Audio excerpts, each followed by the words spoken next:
pleasure to announce the participants in tonight's debate. On the judging panel, there's myself in the chair. With me on the panel are TJ, Owen, Kalina, another Nick, Josh and Masako. A big round of applause for the panel, please.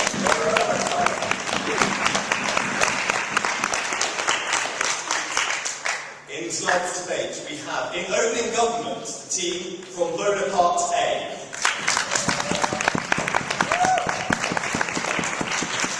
In opening opposition, we have the team from IIUM.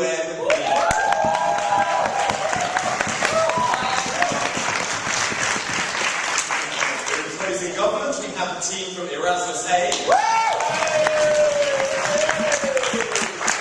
in closing opposition, we have the team from Leiden A.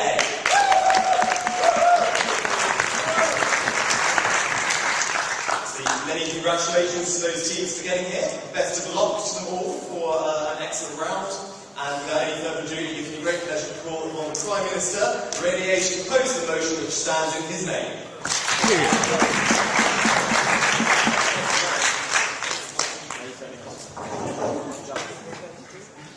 Thank you, Mr. Speaker.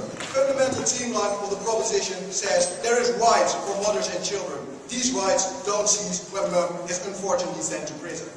We observe that under some conditions a woman can have a baby while in jail. This can happen when she was pregnant while being convicted and shortly after was convicted, and it can happen that she had a young baby, then got convicted and then was sent to jail. We say, if the punishment this mother gets is smaller than 4 years, so there's a reasonable chance, there's a 100% chance that the mother will also raise this child outside prison. Then we say, if the mother is also mentally sound, of course, she is given the choice. And if there's also a dad involved, of course, mom and dad together are given that choice. And if they don't find out together, there will be a judge, just like in normal custody procedures. She will be given the choice, given the standard number of options, of course. Whenever it is legal, she can have an abortion. Of course she can. Whenever she likes to, she can let the baby be adopted. Of course she can. But there's two very important choices that she also has. She may choose that this child is going to live with dad, with grandparents, or with whomever else in prison, but she may also plan to choose, let this baby stay with me in prison. Of course this baby will be provided food, will be provided baby company, and in the moments the mother can't be there, of course, we take best care of it as we can. And of course, the baby can exit this jail every time, if it wants to visit his dad, if it wants to visit his grandparents, etc. We do so indeed, and maximum until the age of 4 because of this 4-year sentence. Because afterwards the baby who's now become a child goes to school and really goes into the outside world, and then really needs to spend some time as well. Of course, if the mother is not in our plan, if she got sentenced more than 4 years, of course we keep the order status quo with some visiting rights, but more limited than our plan. I'll say openly. So I wonder if this principle applies to single fathers who have a baby who commits a crime. Perfectly fine. Single fathers, we like to run it as well. We see it, of course, less often, but yes, they have the same rights. Sure, should I mention it?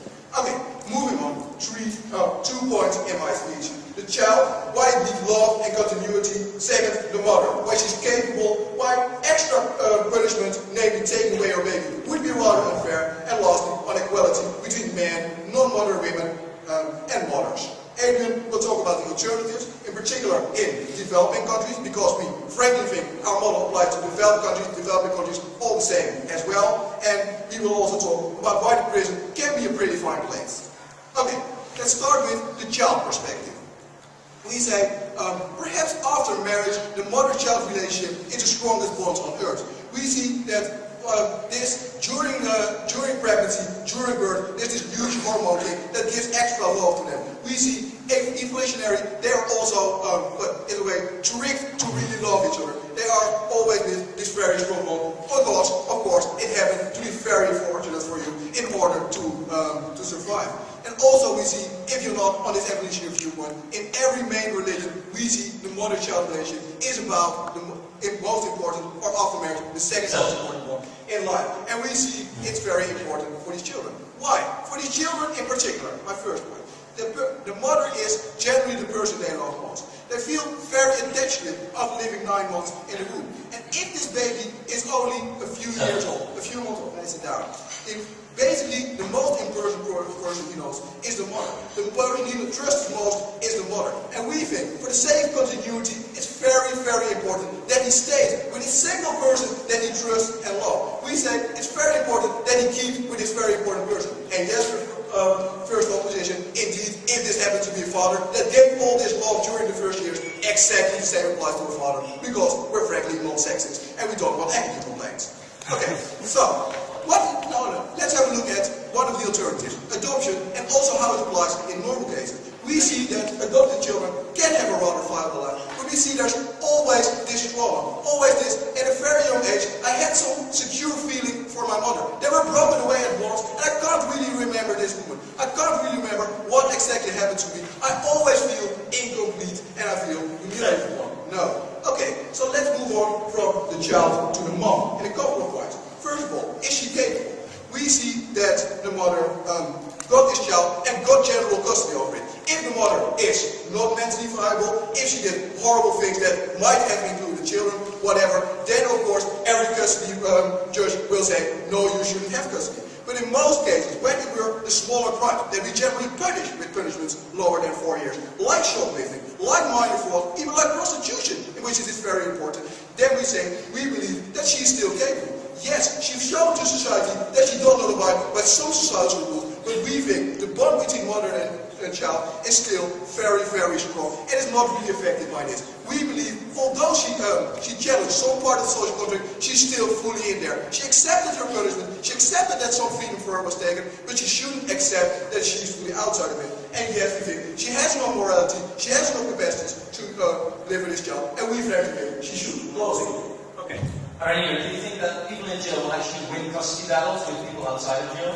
In some cases, yes, they will. Because what's the most important thing the custody judge will look upon? Two things. One, are you competent? Are you indeed a loving mother? Are you indeed a rational mother? Can you look for the best interest of the child? Second, position of the child. Is the child best suited with this single person he loves most in this perhaps non-perfect place, with this Adrian Millet quite a fine place, or will he be better off somewhere far, far away? We don't say every single mother will win this custody battle. We still say a rather large number of them, yes, indeed will. So I've shown you that the mother is still capable. She still has this law, she still has this rationality, she still has all the possibilities to care for the children. And also on a practical level that's available. In prison, there is still the possibility to read whatever stories, to practice a certain religion, to give certain food, etc. Most of these things are available in prison.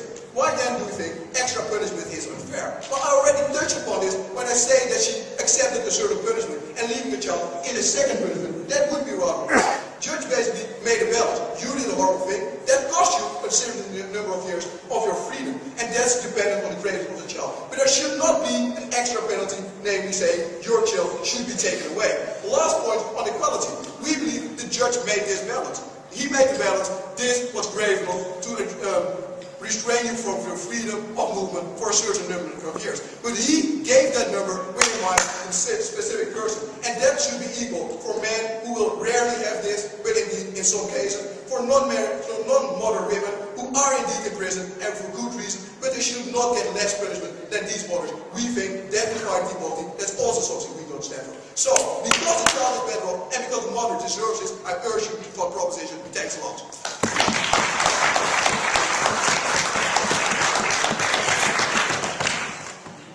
I thank the speaker very much for his speech. Now please welcome Khalida to open the case for IRUMB.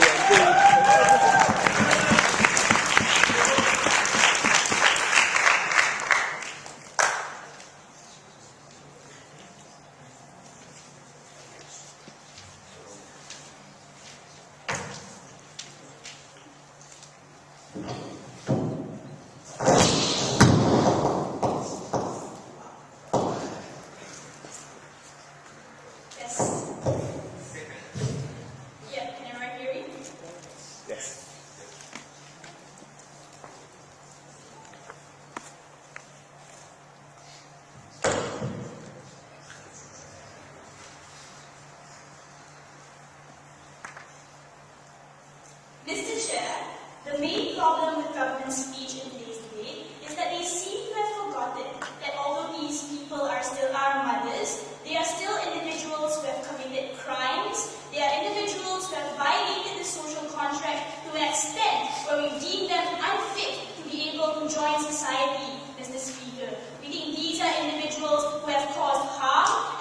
the same individuals who we feel are unfit to bear or to take care of children, Mr. Speaker, regardless of how small your crime is, regardless of the motivations of your crime.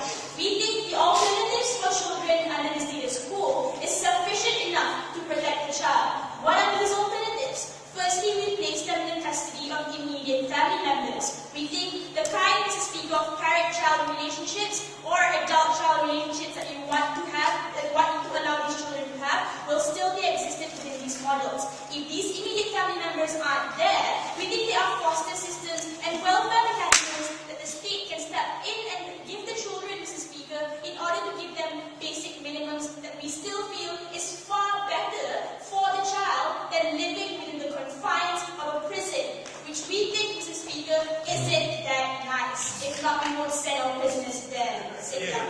We'll be talking about a few things. We'll take a look at the principles of punishment and why this model severely compromises these principles, Mr. Speaker. Secondly, we'll take a look at the interests of the child. And while we feel the autonomy of children is dependent upon parents, it's not unconditionally dependent, Mr. Speaker.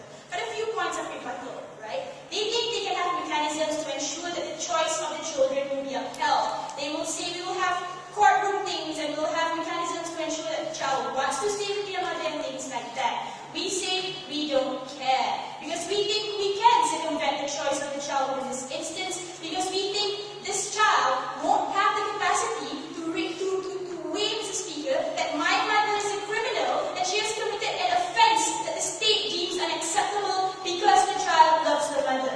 We think, Madam Chair, that we can circumvent the choice of children because we don't think this is a choice that children can make. Sit down. This idea that parent-child relationships are important, right? They think it's a special one. It's vital and important for children.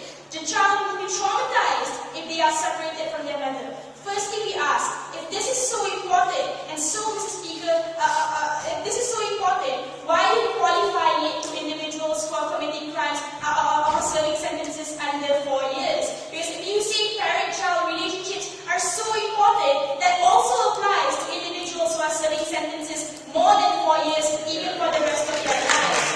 So what this tension in their case points to, Mr. Speaker, is that we don't think the kind of parent-child relationships that they want to stand for are unsubstitutable. We think, Madam Chair, the mechanisms that we have within status quo can provide the child, Mr. Speaker, enough things to ensure that she has or he has a basic minimum care that allows him to grow as a child. But thirdly, right, what they haven't contended with is that these parents are unfit individuals. They say that if you commit a crime, it doesn't necessarily jeopardize your ability to take care of a child. Yeah, when you commit a crime, it doesn't affect your ability to change diapers and have children and things like that. Well, it depends on what crime it is. But we think, Mr. Speaker, we think that the state needs to step in and look at the actions of these individuals, Mr. Speaker. We think it's very much parallel that when an individual commits a crime, no matter how small the crime is, we think that this individual was in a capacity to decide for himself whether or not this was a right or correct or wrong action. And if he took that wrong action to begin with, Mr. Speaker, we think the kind of judgment that this individual makes is likely, Mr. Speaker, not to be in the favor of the state and therefore also not in the interest of the child, Mr. Speaker. We won't dispute capability to change diapers, but we will dispute capability in terms of making correct judgments within society, Mr. Speaker. This idea that the child is better off is something which is very funny because how can a child possibly be better off within the confines of a room, within the confines of a building, never being able, Mr. Speaker, to enjoy more than that if he so wants to be with his mommy? Following your logic, anyone with a criminal record would also not be able to have children. Why would shoplifting have to make you effectively sterile? Because, Mr. Speaker, we think, if that's the case, right, we think that you can see for different crimes and for different crimes, maybe we'll let them run on the streets because shoplifting isn't that dangerous. The thing is, governments always arbitrarily decide things, Mr. Speaker, for the greater protection of society. And this is where we move into the principle of punishment, Mr. Speaker. If these individuals have created harm and violated the social contract, in which is significant enough to merit segregation from society. So we need to look at why we curtail the freedom of movement of these individuals. Primarily to remove his ability to harm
thank the speaker very much for her speech. Now to continue the case for Bonaparte, please welcome Adrienne.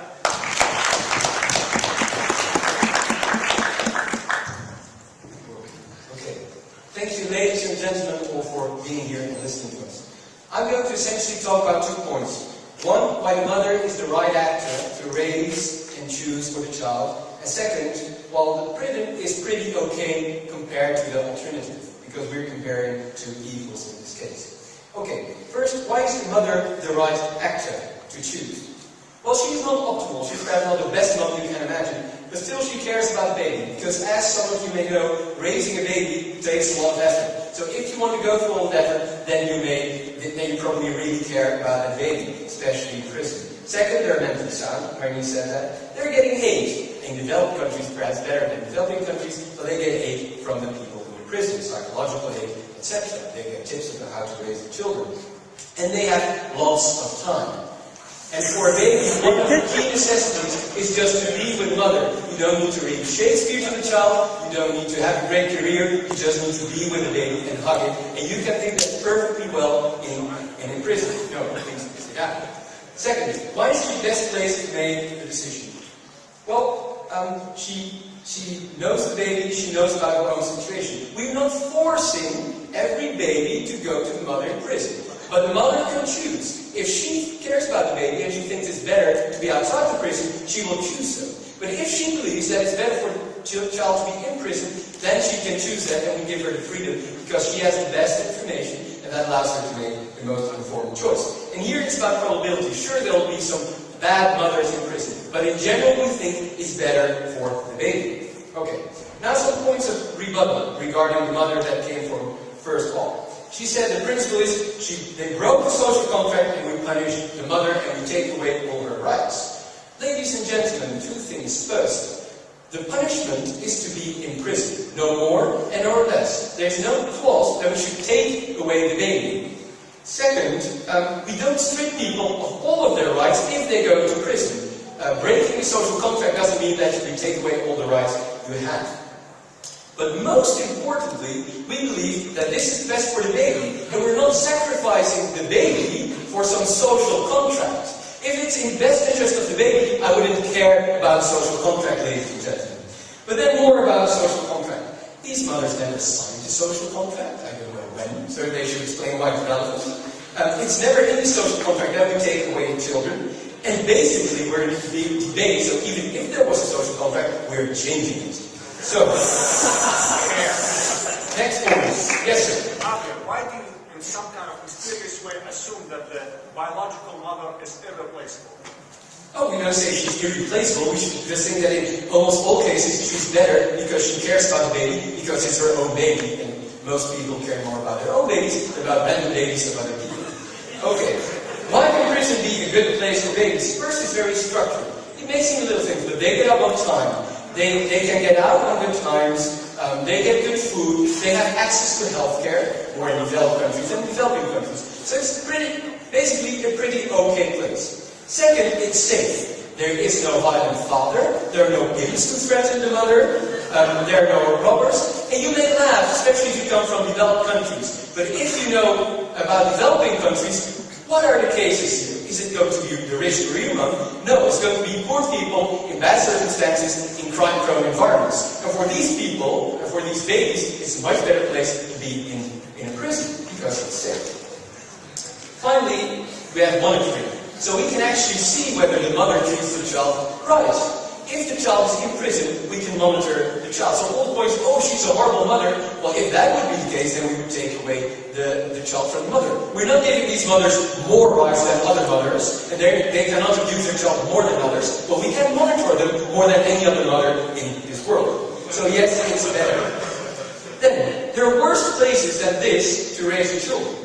Think about a career home, a great career home, and the child has a beautiful bed, gets the most expensive meal, but the mother never cares about the child, and she lets it raised by some nanny who doesn't care about the child and doesn't hug it. We think this is much worse for a baby, because at such a young age, the baby doesn't understand about socio-economic status, but they do care about how much it is hugged, if someone attends them. You know about the experiments with rhesus monkeys? If you have a young baby rhesus monkey, and you don't give it a fake mother, it dies. If you gave it a doll with fur, then the baby will hug the doll and the baby won't die. So the most essential thing of young children, of primates, is to be hugged and to be loved. Second, imprisonment, because that was the main point. Those children are confined to a small place. Well, we do allow mothers to raise their children on an apartment of 2 by 4 meters. We don't take children away from mothers who raise their child in a very small space. So in terms of imprisonment, there is no change, or you would like to change the status quo. Then social, because there might be a social stigma and people won't like me. We allow people to raise their children in a very mean family. So I'm a mother, I have a child, and all my sister and my mother and my father all hate me. And they all tell me and my child that we're worthless, that my father is a piece of shit, and that my mother is mean and incapable. We won't take away the child there. And families can be very, very mean. So we think the social environment can be better than many other cases where we allow the child to be raised. So, of course, we're biased against prisons. It sounds like a weird idea. But if we look at the points systematically, there is no difference. Or it can even be better than the place where we like. Then the alternatives are worse. And in developed countries, prison can be pretty okay. In Holland, you get a PlayStation, you can play, your room is very nice. In developing countries, prison is not so nice, but the alternative is much worse. And that's my last point. Because for which countries and regions is the most important? Developing countries. Why? Because there you have most moms with low incomes and that commit crimes. And what happens there? You take the children away, you give it to a distant relation or family. They don't care about the baby, they don't treat it well because it costs money and effort. And then either they dump the children or the child runs away.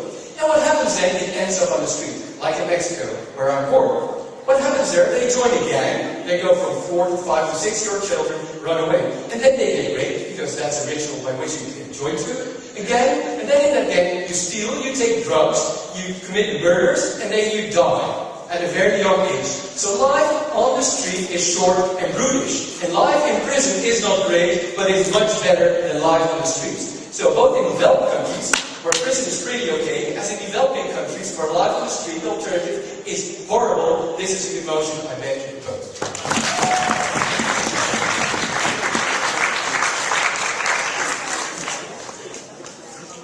I'd like to thank the Speaker very much for his speech. Now please welcome the Mayor to continue the case against the motion.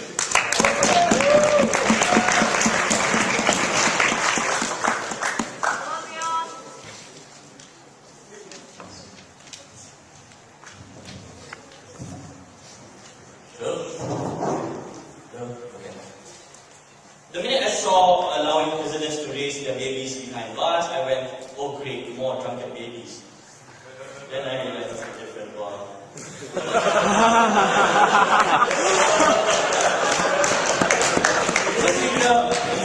Mr. Speaker, I'll do a few things in my speech. The first thing I look at, let's move on from the bar. The first thing I look at, Mr. Speaker, is the analysis, and this is why I go also into my rebuttal, into the analysis of whether a child can really be raised by someone else, and what is the ideal positioning for the child and for the interest of the child. The next thing I look at, Mr. Speaker, is we look at the prison in and of itself, whether or not we can really dispute whether the prison is the best place to raise a child. It's weird how I propose this to you. Second and last but not least, we'll go into my substantive. We'll look into why we cannot afford the child to think, or any possibility for the child to begin to think that the prison is normal reality, and whatever happens outside is something that happens during your spare time. Okay? So let's move on to the first argument, or the first line of your rebuttal for Mr. Speaker. Can you really allow a child to be raised by someone else? Apparently you can, only if you're a monkey. Because that's what you heard from the speaker who came after the leader opposition. Because in the first speech, we heard very, very strongly that the child is only best served when the child is with the biological mother. But in the same speech, we heard that the state can take away the child can be taken care of if in fact the biological mother isn't really as capable as the state deems the person to be. And in that instance, somehow or other, the child somehow just grows up to be normal. But what exactly is this analysis? Where exactly is this analysis going? We tell you nowhere, because you have to make up your mind. Is the child really best served with the biological mother, or can the mother be replaceable? Then we heard from the second speaker that you can replace the mother. The only thing that you need is a loving, furry teddy bear to give you a hug, because that's just, what things are. You just need someone who loves the child. So intelligence speaker, that in itself points to the direction that bringing up a child isn't so much about nature, it's more about nurturing the child and who gets to be able to take up that position of nurturing the baby. So intelligence speaker, that if the state is ready to allow adoption, if the state is ready to take away custody of a child, then the state already tells you that biological differences, or in this case, biological similarities, doesn't really count for much, especially if you're a prisoner who has committed a crime, a grave crime against the state, because if it's not grave enough, then you won't be in prison. The next thing I'll look at, Mr. Speaker, is the analysis of whether the prison environment is really a forgiving environment to begin with. We tell Mr. Speaker that for him to come up here is and tell us that the prison environment is probably one of the relatively better situations to raise a child in contrast to a small apartment probably in Detroit, is very insensitive and ignorant towards what really happens within the confines of the prison. I don't expect you to know because you've never been to prison either. But we tell Mr. Speaker that the confines of the prison is probably the worst place to raise the child for three reasons. Because number one, the human contact and exposure that you allow your child to be exposed to is literally having aunties who are also jailbirds who so happen to be in the female penitentiary with you. Number two, we tell you that infrastructure is limited to how wealthy the state penitentiary really is, as opposed to how much you can really splurge on that baby room you have in your respective home, because you can never really pimp up your jail cell, to speak of. And lastly, we tell you that there are miscellaneous danger attached to this. Why? Because we tell you, Mr. Speaker, that when a child becomes under the custody of a parent in prison, that child becomes that prisoner's luxury good, which then exposes him to danger, probably from gang wars or things like that. Because if a gang member is willing to steal your paintbrush, because this is something something which is which you value, why will the risk factors for other people who want to abuse you the same way change with the baby? In fact, you put the baby in more danger because of this logic. Okay, I'll take opening. Okay. A child is best cared for by a person that loves him, that is competent at a decent place, and favorably with a mother-baby bond. Most mothers in prison qualify, some don't, but in those cases, the judge or the dad will not allocate them there. What's exactly your problem? Yeah, but most people in prison can drive a car. It doesn't mean we allow them to drive the car, simply because they can. We tell you just because that's the fact. That's why it's so harsh, and that's why it's a deterrent. Because once you commit the crime, you are deprived from every other thing that you can do, which probably also includes your right to take care of a baby. So we tell you just that if your logic is to allow, some sort of exemption whenever you can, then you also water down the deterrence factor of imprisonment in and of itself. So we tell you it's a very dangerous man to track. In fact, we tell you that the state shouldn't take an active role in putting the child positively in the harm's way of criminals and people of that nature. What's the time? 5:22. Fantastic. So this is why I move on into my substantive stuff.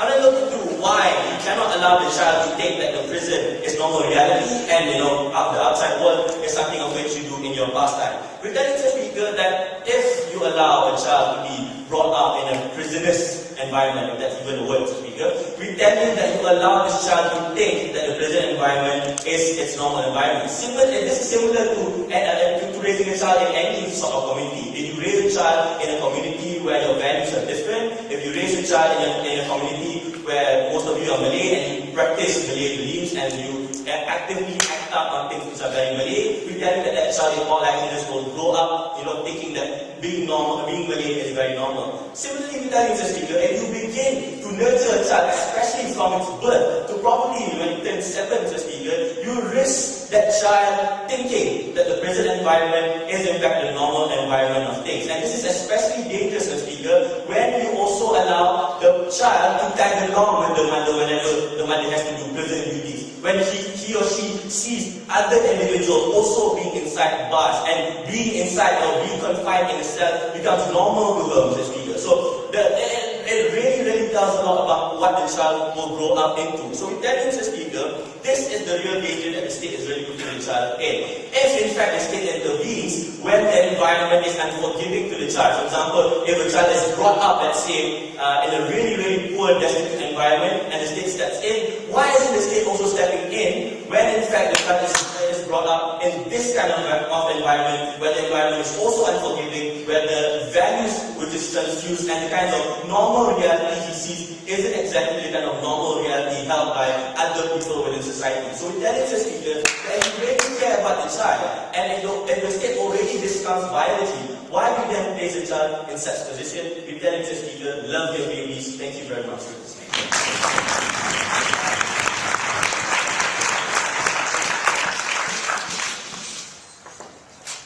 I'd like to thank the speaker very much for his speech.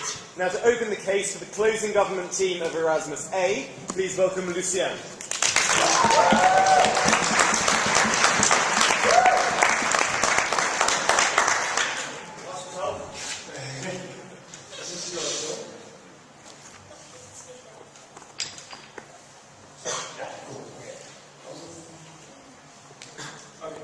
Thank you very much for the floor, Mr. Speaker. There will be several things I'll be doing. In my constructive and as an extension, I'll be talking about the child and why, for more than just what we've heard from first of all, it's actually a really good idea to go about and do this. We're going to talk about the mother and why proportional punishment is important, why rehabilitation is important, and why we're hindering that as a process when we don't allow the child to be with her. And we're going to talk about punishment in general. I know these are generic points, but we'll be absolutely sure to get to the bottom of it during my construction. But before I do any of that, let's look at some of the things that we've heard from our predecessors. First of all, like we've heard from the entire team, that, well, they broke the social contract, ergo they are horrible people, ergo they don't deserve the light of day, we should give them no rights whatsoever. Shoplifting would make you effectively sterile, right? They'd be perfectly fine with that. I'd say that's a problem, ladies and gentlemen. Just because you broke a law does not mean that we're going to take away any rights of you other than those functional to your recuperation, to your rehabilitation, and to retribution. We say any other such thing will be a monstrosity to do to the individual, and we'll be sure to talk about that in my construction. And then we're going to talk about that we then say, well, this is like the worst thing that you could do to the child. This prison is such a poor environment. No, I got your points. I'm going to answer them now. Then they mentioned three reasons for that. First of all, they said, well, the exposure to the kind of populace there is generically evil. We say, not really. We generally tend to see prisons as rehabilitation centers, like where people learn from their mistakes. But even if not, like in developing countries, like where prison climate would be bad, at least, at the very least, we would be able to say that the kind of climate there would allow for state control, that would at least make for state supervision, and at least a safe environment, where even without an income, the child is still perfectly taken care of, its rights are made sure that the rights are protected, and as such. So don't say that the exposure would necessarily be bad. No, thank you. And said the infrastructure is bad. Alright, we have never, ever at a single point in history disallowed a mother from raising a child just because she had more infrastructure to offer to that child. If I live in a 2x2 room with very little income for food, I can make my girlfriend pregnant for all I want, and she'll still be able to take care of her, of that child. Because infrastructure is not a hindrance to the ability that you have for raising a child. We say, actually, at least prison guarantees a basic form of infrastructure, whereas alternatives that would not always be the case. Thirdly, they said prison is horrible because of miscellaneous dangers, like it will be a luxury good, ergo prison gangs would like gang up on it and be really happy with sandwiches or something like that. We say, well, really, if the mother would be able to effectively assess to what extent the child would become a luxury good in the kind of environment she's actually in, and would then determine that she's willing to take the risk, she would be the most informed actor. She would be perfectly capable of assessing to what extent that child might actually be liable for gang. So we say, actually, it's still perfectly possible. If that would really be true, then the child would still not end up in prison because the mother would decide against it. Thank you. Then they said thirdly, well, this is going to be a massive deterrent for pregnant women. Okay, that makes absolutely no sense. Like, why would we want to deter pregnant women from committing crimes any more so than other women? We say that would be at least unproportional and unreasonable to non-pregnant women. Or to pregnant women, sorry. No. So that was your case. Now let's look at some of the things that we actually would like to say in extension to what has already been said on processing. Now we've heard a lot of like general child benefits, but in extent to that. We say, ladies and gentlemen, that one of the general problems with adoption or with the current system, I'll take you after I finish this point, don't say standing.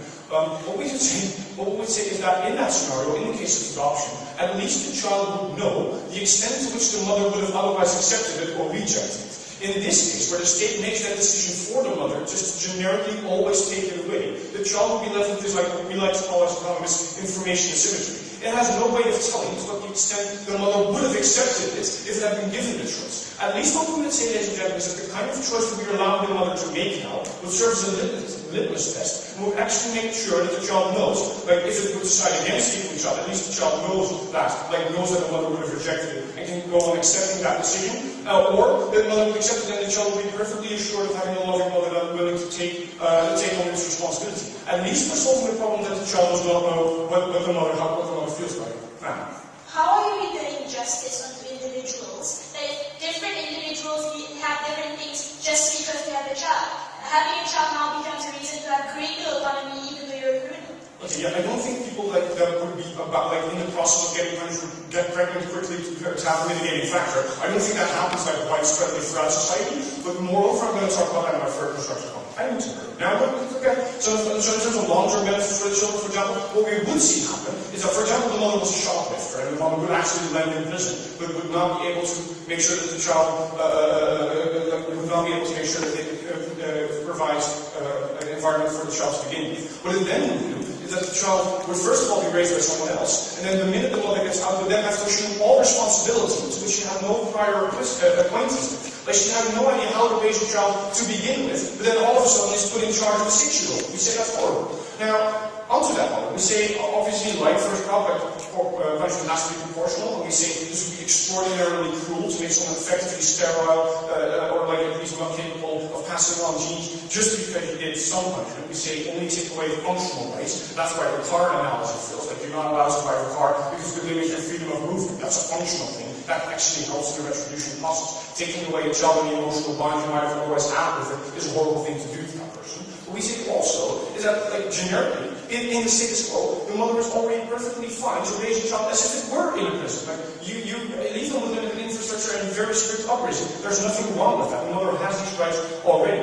But also, what we say is that after prison, just having a criminal record, doesn't disallow you, that was my point of information, for raising a child. So we say the rights of the mother in this are already kind of protected. We say at least the kind of choice they're making will be better put with the mother than with the judge. The judge, a priori, generically, whatever the case and whatever might be best for the child, would decide the best placing the child in that environment. We say that's wrong because there might be plenty of choices, plenty of scenarios which would be better for that mother, and at least we would make the mother decide because she would know and recognize these scenarios. So let's talk about the judge. Third point on punishment. We would say retribution would be better served. In the case that the mother is actually a very particularly nasty person, we wouldn't like mitigating factors like pregnancy to be there, and we wouldn't like a judge to have to assess to what extent these are mitigating factors, and then to have to assess to what extent it would be particularly damaging to the mother to take her baby away. We say these are kinds of factors that, although we have trust in our judiciary system, we would rather not see happen in courts. We would rather these kinds of decisions not be put by judges, because it would be frankly impossible for that judge to expect to make a reasonable assertion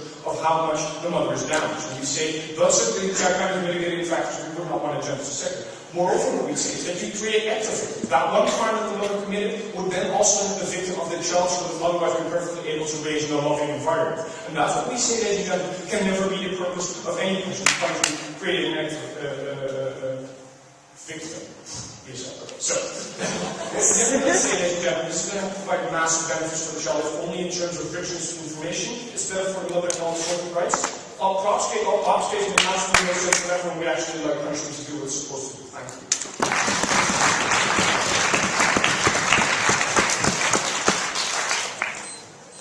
I'd like to thank the speaker very much for his speech. Now please welcome Rob to open the case for Leiden A.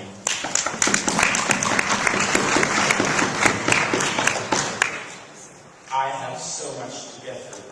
Let's get started. Okay, prisons in the third world are better than the slums. Therefore, everyone should just go to prison, or should incentivize people to get pregnant and commit crime, so at least they won't be in those terrible slums.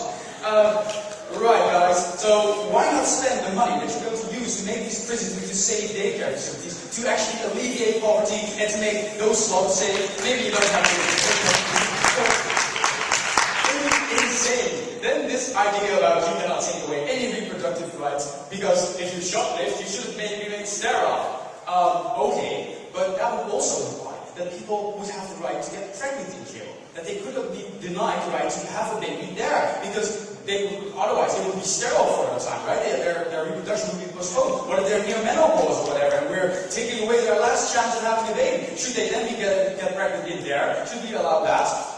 That would give some problems, especially when we consider what comes next in our case. But we need to talk about some very interesting principles of punishment.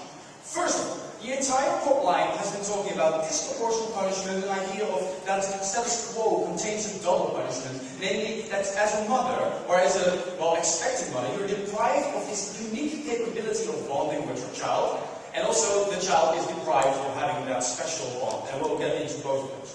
Now, first of all, I want to remind you that in the status quo, you could go to jail, right, for whichever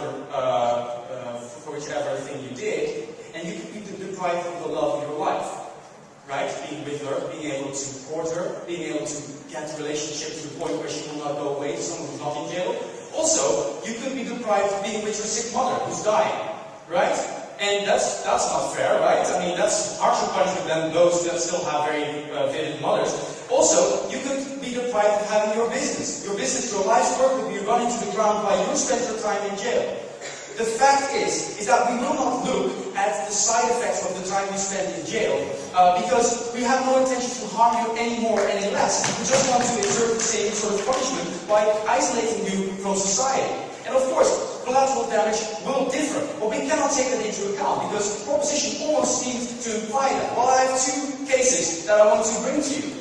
What about other people with dependencies? A boss that is responsible for the success of the company, who has lots of employees who depend, especially in third world countries, for their livelihood on a factory being successfully run.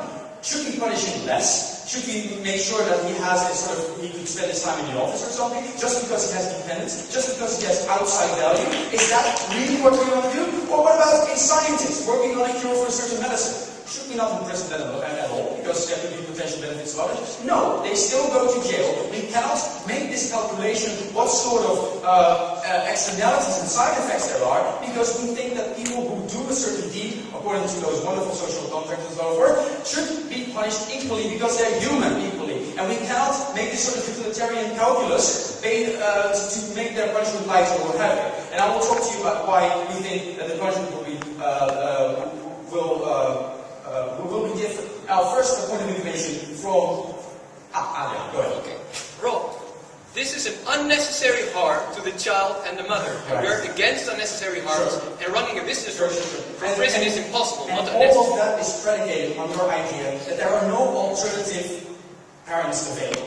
Well, we have grandparents in most cases, yeah, we even admitted that sometimes the dads stick around. We have, of course, adoption parents, and then you come up with this idea of a reasons monkey. And you say, well, they can only bond with the mother that they came out of. No.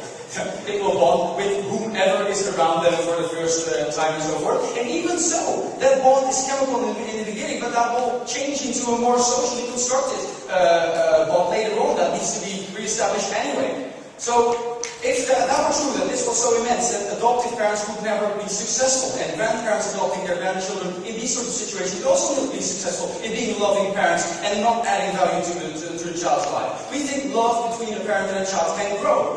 Look at fathers, for instance. If I would ever become a father, I have no hormones, right? I have no connection biologically, but still I can grow to love that child, and the child, hopefully, who knows, will grow to love me as well. So, sorry guys, your biology is sort of mixed up. And now, we move on to the prison environment. We have to talk about that. Because for the prison environment to be suitable for children, we have to invest a lot of resources and so forth to make it into this daycare facility. What we think is that it's actually quite beneficial for these mothers if we were to adopt this plan, which we think is fundamentally wrong, because we think these mothers should get equal punishment. We will have to make some sort of provisions to have a child-friendly environment, right? It needs to be brightly colored, Teletubbies must be walking about, or at least something that's nice for children. But also the mother, because she has to have so much contact with that child in order to bond with them, will also spend time in that environment. Instead of walking a hallway, having the risk of being shanked by that very big girl from the other South Block or whatever. So she has a big incentive to get pregnant. Oh wait, are you going to allow them to get pregnant in jail? Michelle, please, don't tell me. Okay, don't you think that generally children would be better off to know if a mother would have wanted to raise them when they were given the choice? Yeah, and they can tell them that, look, I want to raise you, but then I have to go to jail because I did bad things. Right? And they can write each other and maybe use webcams if they have money. Who knows? But what we say is, look, the prison environment has to be adapted to suit the needs of these children if we're going to put all these children in prison. And therefore the mothers will have to accompany those children and will have to be in this fluffy, nice daycare stuff of the prison environment, which will be much better than their normal environment. Therefore you are sort of making sure that they have a different form of punishment than all others, which is unfair, I think, especially when they can get pregnant in jail to get all these privileges and benefits, which we think is sort of perverse. So, now what we say is, also the custody battle was interesting, because they say, well, of course, environment is taken into account in custody battles, and those wise judges will take that into account. But how good that environment actually is for the child depends on our public expenditure. So either we make it really good so that they win all cases, which is not really good, or we make it really crappy, and which is not good for the children, so that these mothers will still lose all their custody battles and nothing really changes. So, I'm not really sure what's going to happen.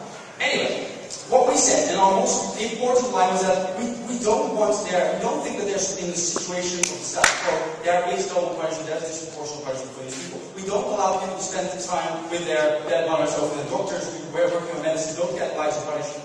Also, we say the prison environment has to be changed, it has lots of perverse effects. And the third quote, that was interesting. I think I said enough for you to oppose this motion.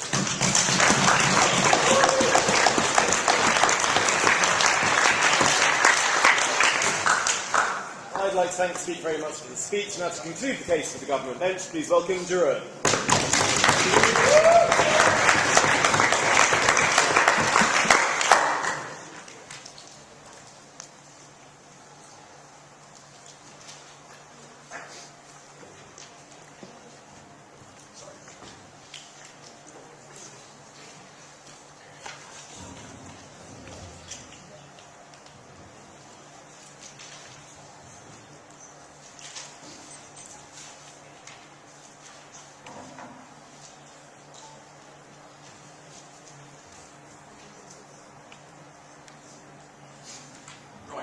Thank you for the floor, Mr. Speaker. At the end of Rob's speech, it finally became clear. The biggest problem is that it might not do anything. We do not see that as a big problem, given the fact that we've shown that in a lot of situations, this will actually improve. And I will do the same thing in my summary. I will show you why the child is best served by this plan. Then I will look at the parents. Why are they so good? And I will talk a bit about rehabilitation, why that's a principle, why we believe that's a good thing. And finally, I will look at the alternatives, because that's a big point of us. But first, summary bottom. We've heard a couple of things from Rob. Basically, well, we take away this right and that's fine. No, we don't take away all rights. We take away the rights when they conflict with others. Like, for instance, if running your business prevents you from being in prison, we take that away. Driving a car cannot be done in prison, so the only way to allow that is to actually let you outside, but that conflicts with your punishment. Keeping your child does not conflict with serving out your sentence. We don't see that problem. Furthermore, well, getting pregnant in prison is already allowed. We allow marital visits and we don't force people to do safe sex. If you get pregnant, the status quo is that while pregnant, you go to the infirmary and afterward the child goes outside. Our option allows a new option in which we say we can optimize the situation for the child. That's a good thing. And then again, the externalities. Well, externalities are taken into account. For instance, if there is a third party who will be harmed by the punishment, like for instance, a pregnant wife, we take that into account as a judge. And very often we reduce the sentence, or with minor punishments we say we negate it altogether, because we say the punishment is not intended to harm that. Externalities are taken into account under the status quo, and we're fine with that. So to start off with my first point, the child. We say right now we have a limitation of options, of things we can do when a parent is in prison.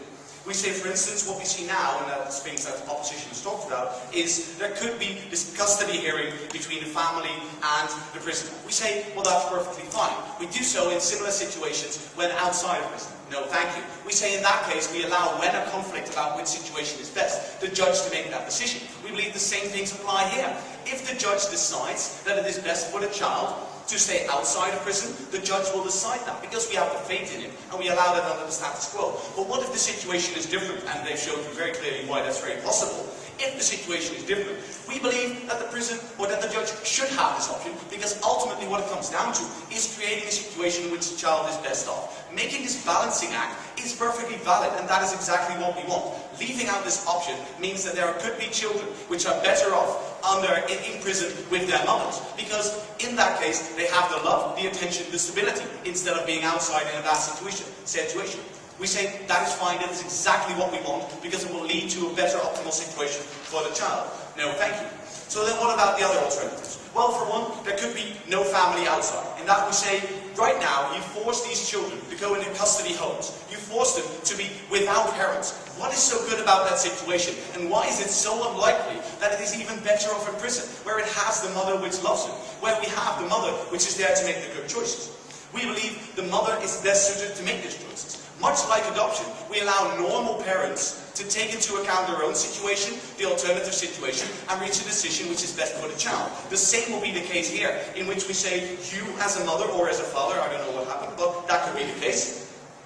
You are best capable of choosing what is best for your child. We do not see this fallacy opposition have given us, that once you've committed a crime, you are suddenly a bad parent. Because why do we then allow ex-criminals, if they are bad under the situation of opposition, to keep raising their children afterwards? We say we do not see this different, and to judge them as bad parents and say, therefore you may not raise it, is wrong. And what if the parent is bad? I'll take you in a second. What if the parent is bad? Well, similar situation as outside of parents. State interferes with bad parents and then reaches a new optimal situation. In prison that's even easier, because we have a very good supervision system towards them. We say, that is perfectly fine. Wrong. It's a good thing that more children will be born to mothers in jail when they are incentivized to have children, because they'll have a nicer time while being there. So more children for mothers in jail, that's a good thing. Why would this be the case? Why would mothers who are there to make good choices for their parents, and we allow those choices already, take this into account, or suddenly say, at the cost of my own child, I am going to have this child as a mean of leverage? We don't see that right now, we don't see that problem. If you think that's a huge problem, prove that to us. We actually believe that the parent is the best capable of doing so. And if those are the situations, well, you are free to have a child, we can't do anything about it. What you're talking about, the fact that the sterilization when in doubt, that is not a good alternative. So to move on to my other point, basically the parents. We say what we strive for within our prison system is very often rehabilitation. We'd like these people to actually get back into society. We see the same thing going on here with parents. One of the big burdens upon them is that they are often isolated when outside. We say it is very hard to take back your old life, come back to your child. We say it will actually improve the situation for these women or for these fathers, because they now have a very clear incentive to actually rehabilitate, to keep in touch with their situation. We already see that very often having contact with the outside world, having contact with your child, is a very good incentive to change. We say this is one of the core principles of punishment. Not just to say, well, we punish you over everything else, and as long as you've served your sentence, we are happy. No, we actually look for what is justified, and we look for what is the most effective way of dealing with crime. We say, especially in these cases of petty crimes, it's a very good idea to allow this intensive contact with children. No, thank you. Because in that case, they are going to change. We will actually see that once bad parents, they are going to be good parents outside and inside. What else do we believe? Okay, my final point. Let's look a bit at the alternatives and the things we heard about prison normalization. We say there are plenty of children who grow up in a situation where prison is normalized. We have societies in which we have groups of people in which the men have gone to jail 3 or 4 times, and whenever they come back, that's a huge party. This in itself is already a big normalization of prison. But they are allowed to have their children, because we still believe they are good parents. If you have a very small room, you are allowed to have your children. All those objections they've heard could well apply with outside of prison. We do not see this distinct difference, that because of these, well, name of the bad room, the entire situation changes. So what have we told you? Basically, both sides want what is best for the child. And right now we have a situation in which a very viable partner, a very viable choice, the parent in jail, is not allowed to be taken into account. But all that we see is a very good situation which allows to reach this optimal situation. We say, just because you've committed a crime doesn't make you a bad parent, the child is better off. The rehabilitation and the principles of punishment are better served when we allow the parents to keep their children. So, for all those reasons, I beg you to propose.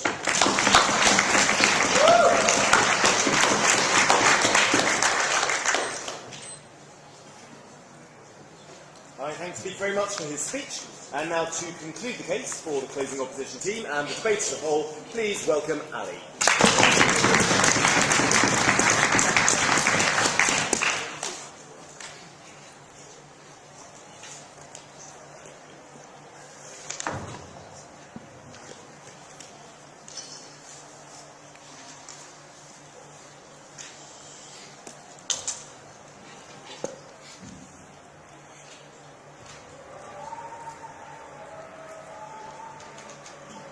Mr. Speaker, I cannot think of a better motion to oppose as a student of criminal law. Let's play ball. The great Dutch philosopher Hugo de Groot said about punishment in criminal law, well, there is a bad act committed, and that bad act can only be compensated by an as bad act. Okay? So in our world, we will have to choose between the lesser of two evils. You cannot have all the pleasures of the world combined. Okay? In short, their case undermines the principles of punishment, and it enhances raising children in a bad environment. Let's deal with these things one by one. We have clearly established in our case that we are trying to achieve a certain goal, namely that we want to punish people for bad acts that they have committed. Well, punishing people by sending them to prison, sit down, always involves certain collateral damage in their social life. Okay? The examples have already been named. Your business might go bankrupt. Your relation might break. You can't take care of your sick mother, or you cannot procreate. In their case, they say, as long as it's not preventing you from being in jail, you can do anything. So, if you have a great girlfriend and she wants to come sleep with you for a week or 3 weeks, then it should be allowed. If you want to have a desk at your prison to lead your company, that also should be allowed. In fact, they create a world in which prison is no longer prison, but a new environment for you to run your life. And we don't think that's a sensible conception of what punishment should be. But then they say, well, the mother is very different because the child is dependent on the mother. Well, they make these big assumptions that professional babysitters in our world, in the Western liberal democracies, or grandparents, or grandmothers, or brothers or sisters wouldn't be able to take care for a 2-year-old baby. Well, what does that 2-year-old baby actually need except for getting some food and milk? And I don't know what's so special about that. We think that a lot of substitutes for the mother, that she's replaceable in that time.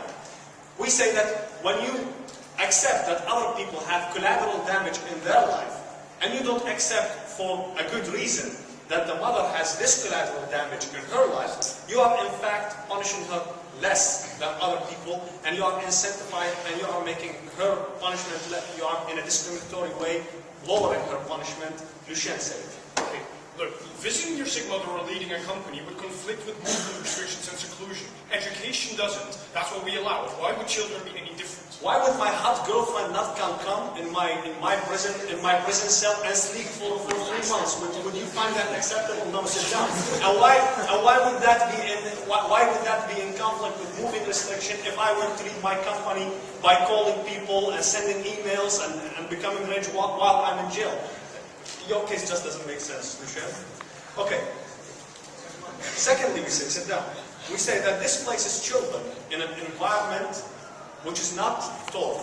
In normal life, we would not accept for a person to live in that environment. We would not accept a child to live in the environment of a prison. But then they say, very smartly, in the third world, it's better because, you know, it's dangerous outside. Well, it might be a small contextual point, guys, but in prison you have a kind of concentration of bad people who have committed bad things. So it might be more dangerous because bad people tend to come in that place more than in other places. Okay. So, but then they say, well, this is very bad. This is actually misuse of the children because you are forcing them to be adopted. Well, if that was the case, why are you limiting your case only to mothers who are sentenced for 4 years. Why don't you extend that to even mothers who live 20 years? Because you seem to first assume that it's better to live there, and secondly to assume that being adopted or living with your grandma or your grandfather is actually a punishment. We don't know. Can you tell me? Why mothers, yes? We say because the mothers love the child, and love is one of the few things the state cannot provide because you cannot buy it. Right, and other family members can't love them, and other people can't love them, and people who adopt people of other people because of the lack of biological bond can't love children. Okay, Adrian, thank you. Well, firstly we say, there is a problem. Either their policy will lead to no change at all, because prisons will stay crappy, and then in custody battles, the judge will decide that it's better for the child to live with his mother, with his father or his parent who's not in jail, or you will expand and better the environment of these people. So you are making jail more pleasurable. We say that that provides a preserved incentive, a bad incentive, because whereas in the status quo we say, and everybody thinks, every caring mother and father, which you assume, thinks that it's bad to have children in jail. In your world, they will think it's not that bad to have children in jail because the state will provide you the means to raise a child in jail. And we think that that's a bad incentive. It will lead to more women being pregnant in jail. It will lead to more women raising their children in jail and not finding it a troubling thing to raise